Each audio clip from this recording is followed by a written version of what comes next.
Did you hear that? I'm scared. It'll be alright. I've been a paramedic for 9 years. I've seen a lot. Grief, violence, even neglect. But what happened last spring still sticks with me. The more I think about it, the more it feels like someone used my uniform to make a man vanish. It was a slow night around 2:40 a.m. Dispatch sent us a routine transport call at County General. Male, mid-60s. He had been brought in earlier with chest pain. We were told he'd been cleared for discharge and needed a ride to a long-term care facility across town. We pulled into the ambulance bay like we had 100 times before. The nurse at the desk blinked at us when we gave her the name. "James Keller?" she said. "Yeah, he's in 3A. Scheduled to go home around now. Let me escort you." She led us down the hall towards room 3A, but when we got there, the bed was empty. No gown, no linens. Everything was clean, like someone had just made the bed from scratch. The IV stand was still there, but the saline bag was gone. The patient monitor was unplugged, and the chart? That was gone as well. Puzzled, the nurse excused herself and went to find another nurse. "I just saw him leave," the other nurse said quietly, "with a different EMT team a few minutes ago." My partner and I exchanged looks. We called dispatch right there. "No one else was assigned to that transport," dispatch said flatly. "Only your unit." The hospital security team pulled the camera footage from the ambulance bay, and that's when things got strange.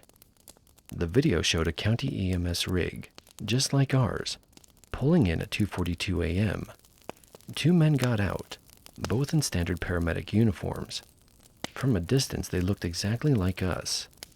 No badges or ID numbers visible, but the confidence was there. They walked right into the ER entrance and past the front desk without stopping. 3 minutes later, they came back out pushing a stretcher with a patient, fully covered. They loaded him into the back and pulled away at 2:45 a.m. We showed up at 2:55. Whoever they were, they had the schedule. They knew exactly when Keller was supposed to leave, and they beat us there. The nurse saw transport and assumed it was the real team. By the time anyone noticed he was gone, the imposters had vanished. The hospital launched an internal investigation. The footage was quietly archived. Keller was never found. The official story was he left on his own, wandering and confused. But we saw the video. We watched someone impersonate paramedics, take a man from a hospital bed, and disappear without a trace. Every time I pass that ambulance bay, I think about the clean bed, the missing chart, and the silence that followed. Someone out there had inside knowledge. They knew where to go, what to say, and how to vanish, with a man who never should have left that room.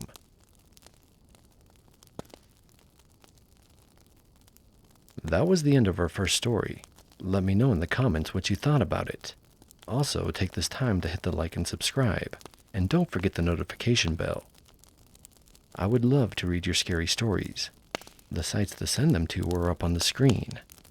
Now there will be no further interruptions from me. And here are the rest of the stories.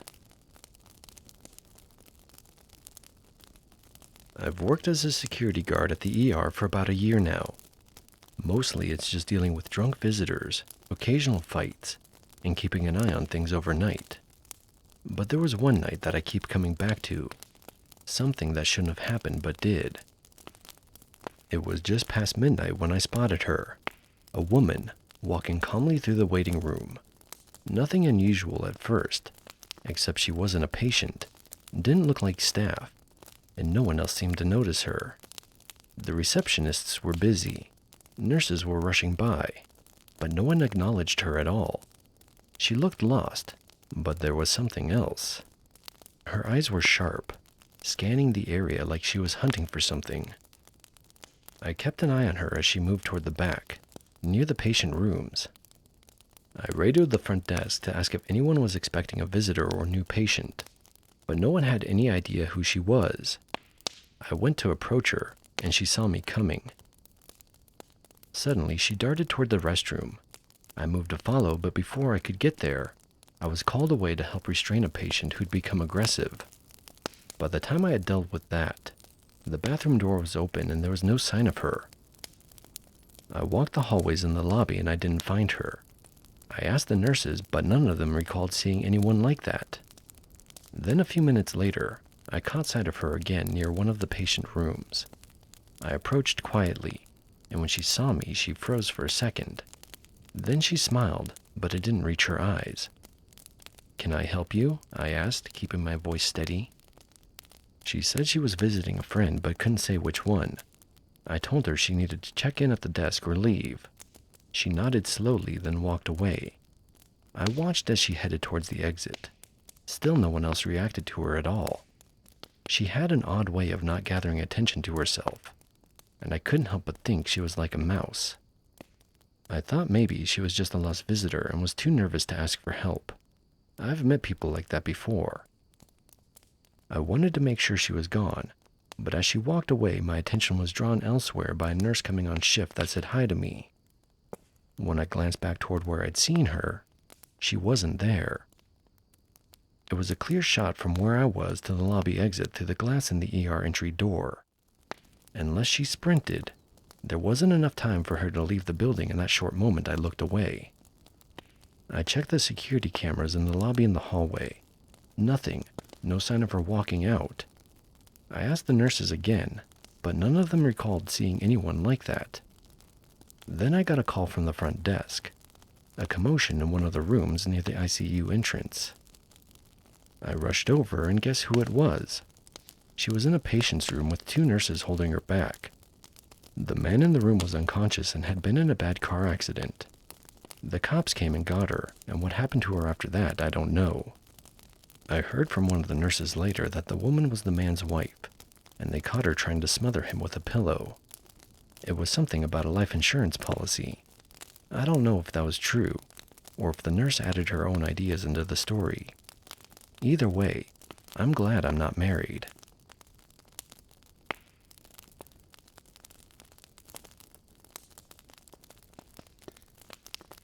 I'm a doctor at a big hospital I won't name for legal reasons. I have plenty of stories I could share, but I'll keep it to this one. That night, the ER was a whirlwind. Patients came in one after another, some bleeding, others gasping for breath, all demanding immediate attention. Every decision felt like walking a tightrope. One misstep could mean disaster. Then she arrived, a middle-aged woman, clutching her chest and struggling to breathe. Her face was pale, slick with sweat. Her eyes darted nervously around the room. Her vitals hovered on the edge of stability. Heart rate up, oxygen a little low, but nothing screamed emergency yet. However, something about her didn't sit right with me. I ordered a CT scan immediately, suspecting a pulmonary embolism. A blood clot lodged somewhere in her lungs. If left untreated, it can kill quickly. But then the attending physician stepped in. So did the hospital administrators. They told me to hold off. She was stable enough to wait. Their words about resource management and prioritizing critical cases felt like code for something else. Money, cost, and insurance. I pushed back hard. Every minute we delayed was a minute the clock could grow, the damage worsen. But they overruled me. We watched her closely hooked to monitors, but the clock kept ticking. Hours later, it happened. She collapsed, gasping and unconscious. The emergency team scrambled, hooking her up to the machines, pumping her full of medications. It was a race against time. We managed to pull her through, just barely. That night, I couldn't sleep. I kept replaying every moment, every choice. How often does bureaucracy stand between a patient and their life? How many times do invisible walls of money and policy slow down urgent care? I remind myself every day, the patient's life comes first. But that night, the system almost won.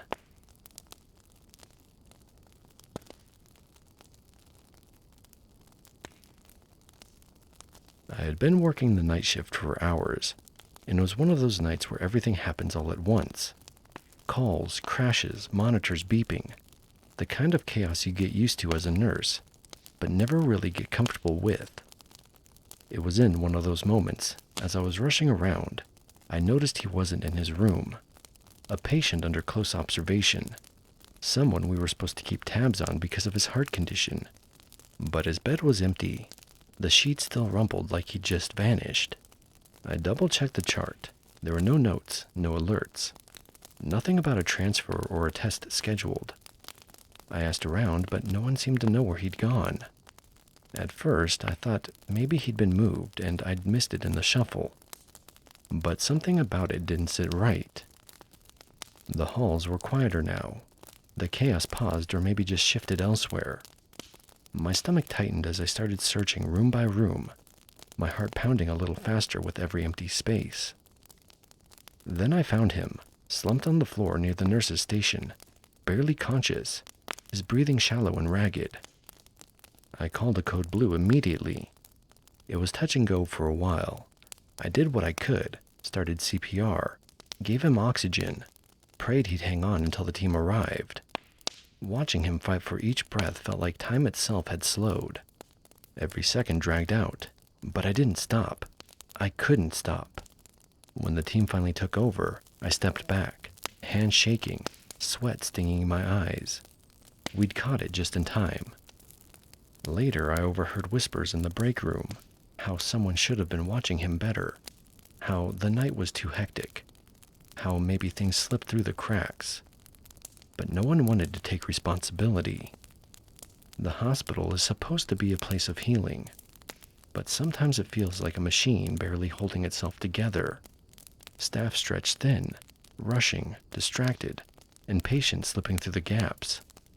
I stayed until my shift ended, replaying the night over and over in my head, wondering what could have happened if I hadn't noticed, if I hadn't acted fast.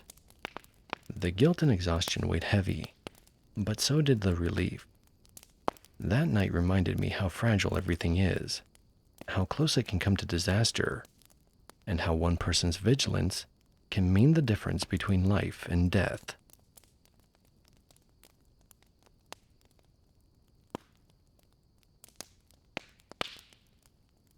I wasn't supposed to be there that night. Just a routine procedure, a quick fix and then home. But something kept me. They gave me medicine, something to help with the pain, they said, and to calm the nerves. There were no beds open in the hospital, so they stuck me in the ER overnight for observation. At first, it was just a little strange. Shadows flickering at the edges of my vision, sounds like whispers I couldn't quite catch. The nurses came by, soft voices, reassuring words. It's just the medication, they said. It's normal. But hours passed and the quiet grew heavier. The halls outside my room felt empty. I pressed the call button a few times. Sometimes no answer. Sometimes a quick glance through the door, but then nothing. I tried to tell myself it was just the meds, the side effects. But some sounds, some movements, didn't seem like side effects. By the time the morning came, I wasn't sure if I'd been dreaming or awake. Was I really alone, or was something else there with me? I remember the faint buzz of the monitors beside me, their steady beeping a strange comfort against the quiet. Every now and then, a soft click or a shuffle echoed from the hallway.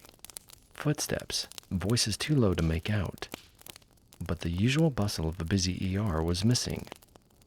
It felt as if the hospital had slipped into some slow, endless pause. The fluorescent lights overhead flickered intermittently, casting long, wavering shadows across the ceiling and walls. I found myself staring at those shadows more than anything else.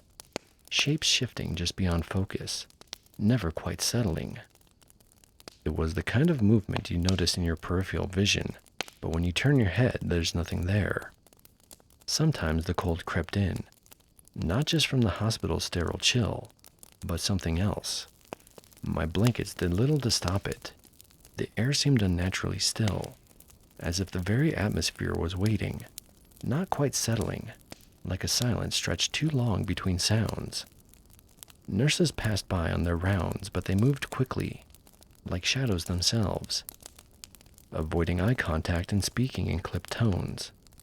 When they stopped by my bedside, their words were practiced, almost robotic. "It's just the medication," they said, offering a tight smile. "It's normal. You'll be fine." There was a moment when I pressed the call button repeatedly, hoping for more attention. The button responded with a faint click each time, but no one came. It was as if I was fading into the background, a quiet presence in an empty room. At one point, I thought I heard a faint whisper, just beyond the door. Not a voice I could make out, more like breath against the wall. I told myself it was the medication messing with my mind, or maybe the hum of the building settling in the night. But the sound came again, soft and low, and for a split second, I thought I felt a presence, like someone standing just out of sight. When the first pale light of morning finally filtered through the window blinds, the hospital seemed to come back to life. Footsteps grew louder, voices clearer, the hum of machines more steady. The shadows retreated and the room warmed just a little. No one spoke about what happened during the night. No apologies, no acknowledgments. Just the usual routine, as if the quiet hours I'd endured were nothing more than a forgotten dream. I was discharged with a prescription and a polite smile from the doctor. I left the hospital feeling better physically, but the memory of that night stayed with me. The sense of being watched, yet utterly alone. The feeling that the hospital, in those quiet hours, was not quite the safe place I believed it to be.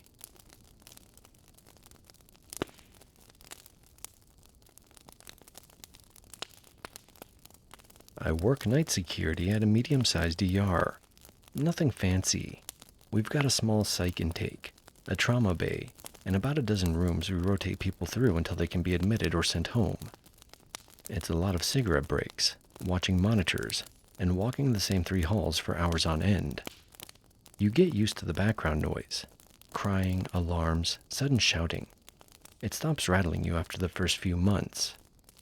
But what happened over the course of about 2 weeks this past winter, that hasn't left me. And the weirdest part is, no one talks about it. It's like it was forgotten the second it ended. I started noticing it with the older guy in room 4. I'd walked past his room earlier that night. He was sitting up, watching some game show on the TV with the volume a little too loud. No machines beeping, no signs of distress. Then an hour later, code blue. He didn't make it. It stood out because I'd passed his room a couple of times that night. He was sitting up, watching TV. No monitors going off, nothing urgent. No IV drip, no machines running. Just him in the glow of the screen. Looked like someone waiting to be discharged. But then it happened again 2 nights later. Young woman, late 30s. She seemed healthy enough, stable, laughing on the phone with her partner, according to one of the nurses. Then suddenly, crashing vitals, seizure, intubation, ICU transfer. I wasn't looking for a pattern, but the next one made my stomach turn. This time I'd passed by the room a few minutes before the crash. The patient, a man in his early 50s, was dozing off. Everything looked calm. But just outside the door, I'd seen one of the float nurses give him an injection from the med cart. That stuck with me because I remembered seeing her do the same thing the night the older guy coded. Quiet, no one else in the room, quick jab to the IV port, and then she walks away. I'm not a nurse. I don't know medications. But when you've been around medicine long enough, you start to recognize what's routine. And that didn't feel routine. Her name wasn't one I knew. We get float staff from other wings all the time, especially overnight. She had the badge, the scrubs, the calm, I've done this 1,000 times walk. But something about how fast she was in and out, always just ahead of an incident. It itched at the back of my head. I brought it up once, carefully to a nurse I trusted. She went quiet for a second, then said, "I've had questions too, but unless something's on paper, you're just stirring the pot." A few nights later, that float nurse wasn't on shift anymore. No crashes, nothing weird, just a quiet, boring night. Same thing the night after, and the next. Then I heard she'd been let go. No internal review, no meeting, just quietly removed from the schedule. Things went back to normal. I never heard her name again. I don't even know if what I saw was technically wrong. I wouldn't know what a lethal dose looked like or anything like that. I saw a nurse give meds to patients who later went south fast. That's it. That's all I could have reported. And even then, I didn't have her name until she was already gone. But what gets me is how fast it ended the second she left. Like the floor let out a breath no one had realized they were holding. And what scares me more is knowing how easy it would be for her to get hired somewhere else. Some other ER, some other night shift, where things get missed and questions don't get asked. It wasn't a murder mystery. It wasn't a conspiracy. It was just something that happened, and that's the part I can't shake.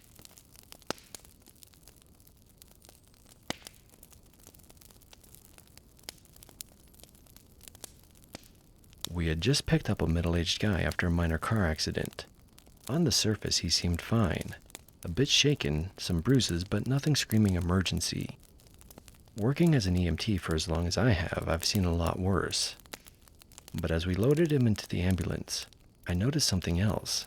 His speech was a little slurred, his skin cold and clammy, and his eyes kept darting around like he was confused. Not what you'd expect from a simple fender bender. I mentioned it to my partner. He shrugged it off, said it was probably just shock or nerves. But I couldn't lose the feeling. These signs were subtle, easy to miss, but they weren't normal. We raced to the hospital, and I made sure to tell the ER nurse everything I'd seen. The slurred speech, the clammy skin, the confusion. I didn't want it to get lost in the shuffle. She listened, but it felt like I was talking to a wall. "We'll run the test," she said, "but it's probably just anxiety from the accident." I tried to press a little harder, explaining how fast these symptoms can escalate, how sometimes what looks minor on the outside hides something deadly inside. But she nodded politely and moved on. I stayed by the patient's side, watching him closely. His gaze grew more unfocused, his pulse thready and weak. Every minute that passed made me more certain he was slipping away. The waiting room filled with noise, nurses calling out, machines beeping, but I felt like I was on my own. Finally, after I kept pushing, they took him in for imaging. The results came back fast. A brain bleed. If we'd waited any longer, he wouldn't have made it. That night stuck with me. The frustration of knowing what was happening but not being able to get others to listen fast enough. It's a brutal reminder that in emergency medicine, the smallest details can save a life, and sometimes you have to fight for every second.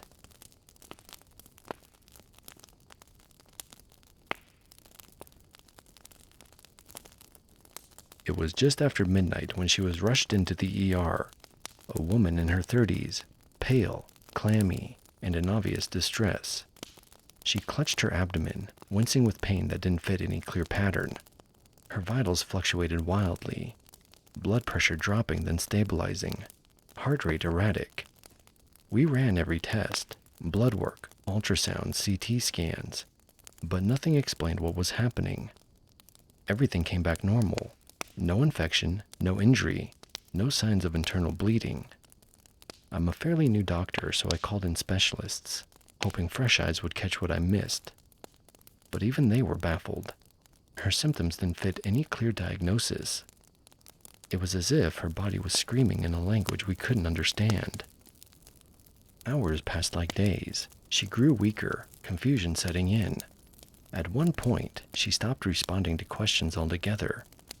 We tried everything we could: pain management, fluids, supportive care. But the clock was ticking, and the cause remained a mystery. I questioned every choice I made, every test ordered or skipped. What if there was a rare disease we hadn't considered? What if she was slipping through the cracks of our knowledge? The uncertainty gnawed at me like a silent, relentless weight. Eventually, after a grueling night, a rare autoimmune condition was identified. something so uncommon that it wasn't on our initial radar. Treatment began, but by that time the damage was done. She stabilized, but the road to recovery was long. That case stayed with me. It was a harsh reminder that medicine isn't always about clear answers or neat conclusions. Sometimes it's about grappling with the unknown, holding hope in one hand and uncertainty in the other.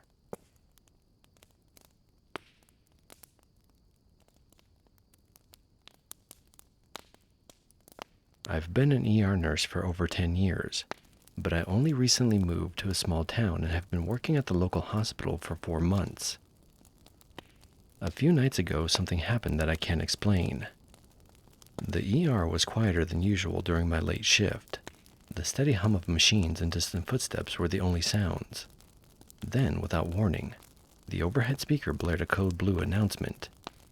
Usually that means chaos. Doctors and nurses rushing to a patient in crisis. We have a designated code blue team for a reason, but this time there was nothing. No one moved, no one answered. At first I thought maybe I misheard, but the announcement came again. Curious and concerned, I started searching room by room, trying to find the patient who triggered the alarm. Most rooms were as quiet as the halls. Then I reached a room at the far end of the ER. The door was closed, indicating it was occupied, but when I opened it, the room was empty. Then, just as suddenly as it started, the code blue alarm cut off. Someone had manually silenced it. Confused, I tried to pull up the patient's chart for that room, but it was missing. None of this added up. I tried to ask other nurses about it, but they wouldn't look me in the eye. They would only say they didn't hear anything and hurry off. That's when the feeling started, a prickling at the back of my neck, like someone was watching me. I didn't know what was going on, but it was starting to bother me. I kept my head down, trying to act normal. I didn't want to draw attention, but I couldn't shake the feeling that something was seriously wrong. Call it a nurse's instinct. I spent the next hour mulling it over in my mind, creating rationalizations and trying to convince myself it was no big deal, even though it seemed to be a big deal. Then, while making rounds near a storage area that I've never seen used, I noticed something. Drops of blood, small dark spots on the floor, leading to a door that looked like it hadn't been opened in years. Curiosity and dread tangled together as I followed the trail behind cluttered carts and boxes. That's when I found him, a man, pale and still, hidden away like a secret. I called the police immediately. They came, took pictures, and asked questions. But in the end, they couldn't say exactly what happened. Their official story was that he somehow wandered into that storage room and died alone. I don't believe it. There's something about the way the hospital reacted. The missing chart, the silence from staff, the sudden alarm cut off, that tells me there's more to the story. Why and who was involved, I still don't know. I've started to feel shunned at work. Staff leave when I enter the room, and the doctors don't consult with me like they used to. I may have to find a new job. This is the only hospital in 100 miles, but there are other places I could work. I'm sharing this because I feel like no one else will. This hospital is supposed to be a place of healing, but lately I've seen something far darker lurking beneath the surface.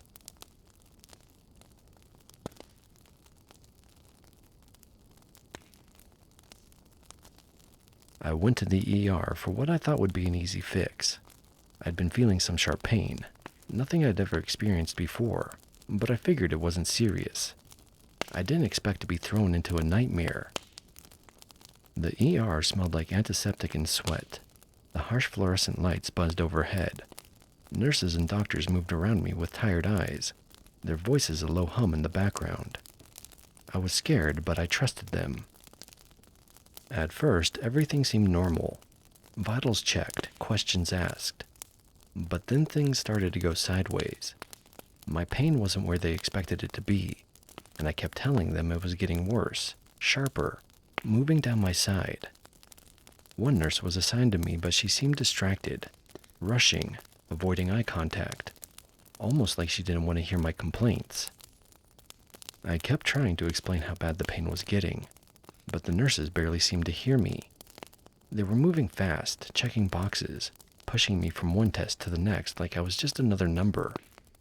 Every time I told them the pain had shifted or gotten worse, they'd just say, "We're doing all we can," or "You're being monitored."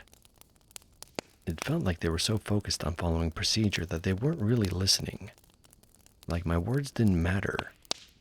I started to feel invisible, caught in this blur of beeping machines and footsteps while my body screamed for attention. Hours passed. My pain worsened. When they finally sent me for imaging, the results showed something serious.